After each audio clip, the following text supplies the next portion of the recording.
IPL 2024లో CSK team PBKS మీద ఒక revenge మ్యాచ్కి సిద్ధమైంది. సండే రోజు ధర్మశాల వేదికగా ఈ రెండు జట్లు ఒక ఇంపార్టెంట్ మ్యాచ్లో తలపడబోతున్నాయి.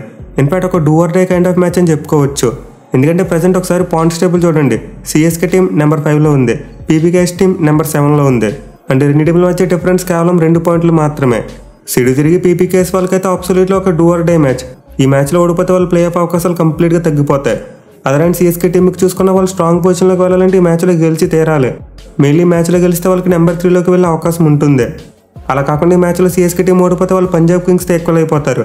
అంటే ఇప్పుడు సిఎస్కే టీంకు కేవలం 16 పాయింట్లు సాధించగలిగే స్కోప్ మాత్రమే ఉంటుంది.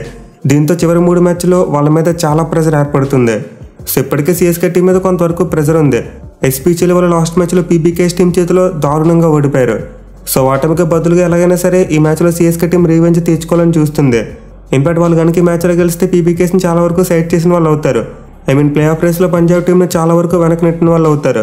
అండ్ ఆల్సీ మ్యాచ్లో సిఎస్కే టీం కలిస్తే ఆర్సీబీ లాంటి టీమ్స్ కూడా ప్లే ఆఫ్ అవకాశాలు తగ్గిపోతాయి. ఎందుకంటే ఏకంగా 5 టీమ్స్ 12 పాయింట్స్ మార్క్ని అందించుకుంటాయి. సో పీబీకేఎస్ టీం ఈ మ్యాచ్లో గెలిచి నెక్స్ట్ ఆర్సీబీతో జరిగే మ్యాచ్లో ఓడిపోతే అప్పుడు ఆర్సీబీ టీంకి ప్లస్ అవుతుంది. అలా కాకుండా ఈ మ్యాచ్లో సిఎస్కే టీం గెలిచి తర్వాత ఆర్సీబీ వాళ్ళు పీబీకేఎస్ని ఓడించినా పెద్దగా ప్రయోజనం ఉండదు. అలాగే మిగతా టీమ్స్ కూడా కొంతవరకు సేమ్ సిచ్యువేషన్. గుజరాత్ మరియు ఢిల్లీ క్యాపిటల్స్ వాళ్ళు కూడా కొంతవరకు సేమ్ సిచ్యువేషన్. ఈ మ్యాచ్లో సిఎస్కే టీం ఓడిపోతే వాళ్ళు కొంతవరకు ప్లే ఆఫ్ రేస్ అనేది ఓపెన్ అయి ఉంటుంది. అండ్ ఆబ్వియస్లీ ఎస్ఆర్హెచ్ మరియు లక్నో టీంలు కూడా ఈ మ్యాచ్లో సిఎస్కే ఓడిపోవాలని కోరుకుంటాయి. ఎందుకంటే ఈ మ్యాచ్లో సిఎస్కే టీం గెలిస్తే ఆ 2 టీంలను వెనక్కి నెట్టి టాప్ 3లోకి వచ్చేస్తారు. సో ఓవరాల్గా చూసుకుంటే ఆల్మోస్ట్ పంజాబ్తో కలుపుకుని 6 టీంలు ఈ మ్యాచ్లో సిఎస్కే టీం ఓడిపోవాలని కోరుకుంటాయి. ఈవెన్ ఇప్పుడు సిఎస్కే ఫామ్ చూసుకున్నంత మంచిగా లేదు. ఎస్పెషల్లీ పీబీకేఎస్ టీం మీద వాళ్ళు చాలా స్ట్రగుల్ అవుతున్నారు. సో రెండు జట్ల మధ్య హెడ్ టు హెడ్ స్టాట్స్ చూసుకుంటే సిఎస్కేకి ఒక మ్యాచ్ అడ్వాంటేజ్ ఉంది. మొత్తం 29 మ్యాచ్లు ఆడితే 14 మ్యాచ్లో పంజాబ్ వాళ్ళు గెలిచారు. బట్ 15 మ్యాచ్లో సిఎస్కే టీం గెలిచిందే. అయితే ట్రాజడీ ఏంటంటే ఈ రెండు జట్ల మధ్య చివరిగా జరిగిన 5 మ్యాచ్ల్లో పీబీకేఎస్ వాళ్ళే గెలిచారు. సిఎస్కే టీం ఒక్క మ్యాచ్ కూడా గెలవలేదు. సో సిఎస్కే లాంటి ఒక ఛాంపియన్ టీంను ఇలా మరో టీం డామినేట్ చేయడం మనం చాలా అరుదుగా చూస్తుంటాం. మెయిన్లీ పీబీకేఎస్ లాంటి ఒక ట్రోఫీ లేని టీం ఇలా డామినేట్ చేయడం అంటే నిజంగా మామూలు విషయం కాదు. పైగా ప్రజెంట్ పీబీకేఎస్ టీం ఫామ్ చూసుకుంటే మంచి చూపు మీద ఉన్నారు. అలాగే మ్యాచ్ ఆడబోయే స్టేడియం వాళ్ళ బౌలర్స్కు చాలా అడ్వాంటేజ్గా ఉంటుంది. సో డెఫినెట్లీ మరోసారి సిఎస్కే టీంకు ఈ మ్యాచ్లో పీబీకేఎస్ టీం ఓడించడం అంత సులువు కాదు. మెయిన్లీ ఈ మ్యాచ్ను ధర్మశాలలోని హెచ్సిఏ స్టేడియం వేదికగా ఆడబోతున్నారు. సో ఇక్కడ పిచ్ కంప్లీట్లీ ఫాస్ట్ బౌలర్స్కు మరియు బ్యాటింగ్ అనుకూలిస్తుంది. ఎస్పెషల్లీ గ్రౌండ్లో ఫాస్ట్ బౌలర్స్కు ఎప్పుడు కూడా చాలా అనుకూలమైన కండిషన్స్ ఉంటాయి. బట్ ఎనివే రీసెంట్ టైమ్స్లో చూసుకుంటే ధర్మశాల వికెట్ బ్యాటింగ్ కూడా చాలా బాగా అనుకూలిస్తుంది. లాస్ట్ ఇయర్ ఈ గ్రౌండ్లో జరిగిన 2 ఐపీఎల్ మ్యాచెస్లో కూడా బిగ్ స్కోర్సే వచ్చాయి. అలాగే రీసెంట్గా వరల్డ్ కప్లో చూసుకున్న అండ్ ప్రీవియస్ కూడా టెస్ట్ మ్యాచ్లో చూసుకున్న భారీ స్కోర్లు వచ్చాయి. సో ఈ గ్రౌండ్లో ఫాస్ట్ బౌలర్స్ కాస్త హెల్ప్ ఉంటుంది. At the same time batting కూడా బాగా అనుకూలిస్తుంది. మీలా పేస్ అండ్ బౌల్స్ను ప్రాపర్గా యూజ్ చేసుకోగలిగితే బ్యాట్స్మెన్ ఖచ్చితంగా భారీ షాట్లు ఈజీగా కొట్టచ్చు. పైకి మ్యాచ్ ఆఫ్టర్నూన్ టైంలో జరగబోతుంది కాబట్టి ఒకవేళ పిచ్ మీద మాయిశ్చర్ తక్కువ ఉంటే ఖచ్చితంగా బ్యాట్స్మెన్ పండగ చేసుకుంటారు. ఇక ఈ గ్రౌండ్ యొక్క స్టాట్స్ విషయానికి వస్తే ఇప్పటివరకు మొత్తం 11 ఐపీఎల్ మ్యాచెస్ జరిగాయి. అంటే 11 మ్యాచ్లో ఫస్ట్ బ్యాటింగ్ చేసిన టీం 6 మ్యాచ్లో గెలిస్తే చేస్ చేసిన టీమ్స్ 5 మ్యాచ్లో గెలిచాయి. అలాగే గ్రౌండ్లో ఫస్ట్ ఇన్నింగ్స్ యావరేజ్ స్కోర్ 180 రన్స్గా ఉంది. సో ఈ స్టాట్స్ బట్టి గ్రౌండ్ క్లియర్గా ఒక హై స్కోరింగ్ వెన్యూలో మనకు కనిపిస్తుంది. అండ్ ఆల్సో ఇక్కడ ఫస్ట్ బ్యాటింగ్ చేసిన టీంకి ఎప్పుడు కూడా అడ్వాంటేజ్ లభిస్తుంది. ఎందుకంటే ఈ గ్రౌండ్లో మ్యాచ్ ప్రోగ్రెస్ అయ్యే కొద్దీ పిచ్ బౌలర్స్కు బాగా అనుకూలంగా మారే అవకాశాలు ఉంటాయి. ఎస్పెషల్లీ ఇది ఒక ఆఫ్టర్నూన్ మ్యాచ్ కాబట్టి బౌలర్స్కి సెకండ్ హాఫ్లో చాలా హెల్ప్ దొరికే ఛాన్సెస్ ఉంటాయి. సో దీన్ని బట్టి చూసుకుంటే టాస్ గెలిచిన కెప్టెన్ మోస్ట్ లైక్లీ ముందుగా బ్యాటింగ్ తీసుకుంటారు. అయితే బ్యాటింగ్ తీసుకున్న తర్వాత 200 కొట్టకపోతే కష్టం డిఫెండ్ చేసుకోవడం. సో సెకండ్ హాఫ్లో పిచ్ బౌలర్స్కి అనుకూలించినప్పటికీ ఫస్ట్ బ్యాటింగ్ చేసిన టీం ఖచ్చితంగా ఒక బిగ్ స్కోర్ పెట్టాలి. అలా కాకుండా అరౌండ్ 170 లేదా 180 పెడితే చేజింగ్ అనేది ఈజీగా మారిపోవచ్చు. ఇక ఈ గ్రౌండ్లో చూసుకుంటే పీబీకేఎస్ టీంకి మరీ అంత మంచి రికార్డు లేదు. ఓవరాల్గా 11 మ్యాచ్లు ఆడితే 5 మ్యాచ్లో మాత్రమే గెలిచారు, 6 ఓడిపోయారు.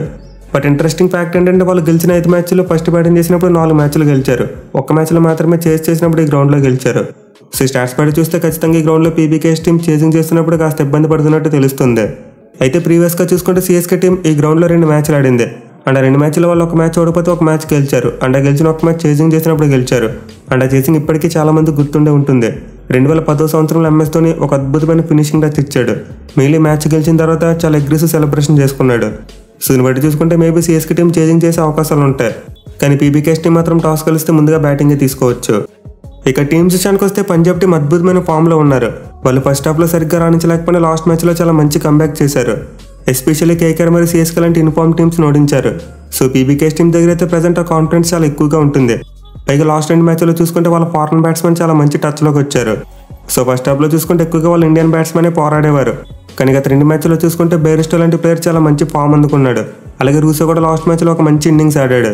ఇక వాళ్ళతో పాటు ఇండియన్ ప్లేయర్స్ అయిన ప్రభ్ సిమ్రాన్ సింగ్, శశాంక్ సింగ్ మరియు అశుతోష్ శర్మ ముగ్గురు కూడా అద్భుతమైన ఫామ్లో ఉన్నారు. So all of the sudden PBKS team యొక్క బ్యాటింగ్ అయితే చాలా బలంగా కనిపిస్తుంది. ఈవెన్ వాళ్ళ దగ్గర శామ్ కరణ్ మరియు జితి శర్మ లాంటి ప్లేయర్స్ కూడా ఉన్నారు.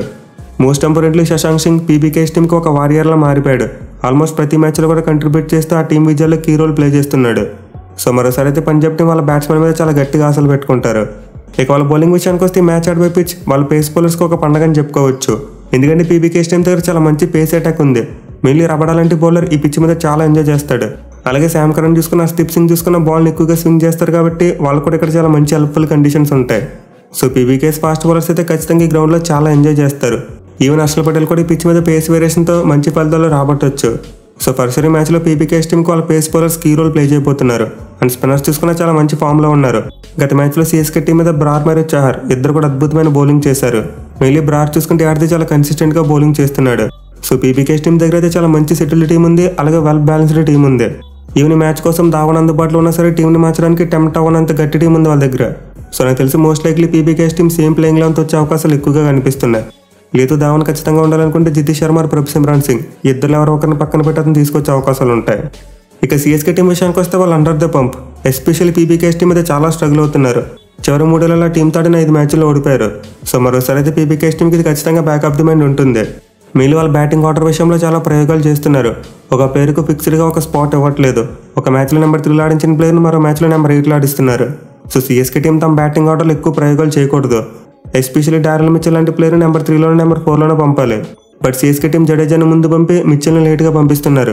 అలాగే మోయిన్ అలీని చూసుకుని ఎప్పుడో పంపిస్తున్నారు. అండ్ ఆల్సో వాళ్ళ ఇంపాక్ట్ ప్లేయర్ విషయంలో చూసుకున్న చాలా ఎర్లీగా రిజ్విన్ తీసుకొచ్చేస్తున్నారు.